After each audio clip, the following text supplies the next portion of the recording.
நான் ஒன்னும் இந்த வீட்டுக்கு வந்து புதுசா எதுவும் பண்ணல. என் வீட்டுல என்ன பண்ணுவனோ அதை தான் பண்ணிட்டு இருக்கேன். ஆனா அதுவே இங்க பிரச்சனையா இருக்கு. மலரணியோட அம்மாவும் முன்னாடிலாம் அடிக்கடி வருவாங்க. இப்போ உன்கிட்ட ஆரம்பிச்சிருக்காங்க. இப்ப கூட என் அம்மாவும் தம்பியும் வந்தா வான்னு கூட ஒரு வார்த்தை சொல்ல மாட்டாங்க. இந்த கல்யாணம் வேண்டான்னு நான் எவ்வளவோ சொன்னேன், கேட்கல. அவங்க என் பக்கம் நின்று இருக்கணும். என்ன நடந்தாலும் குடும்பமா நம்ம பாத்துக்கலான்னு சொல்லி இருக்கணும். இப்ப கூட நடந்த எல்லாமே ஒரு கனவா இருக்க கூடாதான்னு நான் ஆசைப்பட்டுட்டு தான் இருக்கேன். நம்ம 3 பேருமே ஏதோ ஒரு சூழ்நிலையில மாட்டிட்டு தான் இருக்கோம். நம்ம ரொம்ப யோசிக்காம இதுதான் நம்மளோட லைஃப்னு ஏத்துக்கிட்டு வாழ கத்துக்கணும். மதி, வாங்க எல்லாரும் சாப்பிடலாம். நீ என்னமா அப்படியே நின்று இருக்க?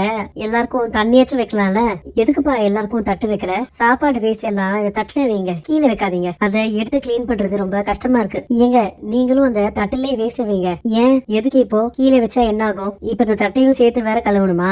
தேவையில்லாம தண்ணி செலவழியும். வேண்டாம் அதெல்லாம். இது என்ன புது பழக்கம்? இது என்னோட வீடு. இங்க என்ன பண்ணணும், எப்படி நடந்துக்கணும்னு எனக்கு தெரியும். நீங்க தரையிலே வைங்க மாமா. யாரு என்ன கேள்வி கேட்க போறான்னு நான் பாக்குறேன். இவங்களெல்லாம் திருத்தவே முடியாது மதி. எனக்கு பேங்க்ல இருந்து கிஃப்ட் வவுச்சர் கொடுத்துருக்காங்க மலரு. 4 பேரு கொடைக்கானல் போறதுக்கானது. இந்த தடவை நம்ம எப்படியாச்சும் போயிட்டு வந்துடலாம். நம்ம அப்போ சுரேஷும் மதியும் கூட்டிட்டு போயிடலாம். அவங்க 2 பேரும் இன்னும் சரியா பேச கூட ஆரம்பிக்கல. போறதா இருந்தா நீ மட்டும் போயிட்டு வாப்பா.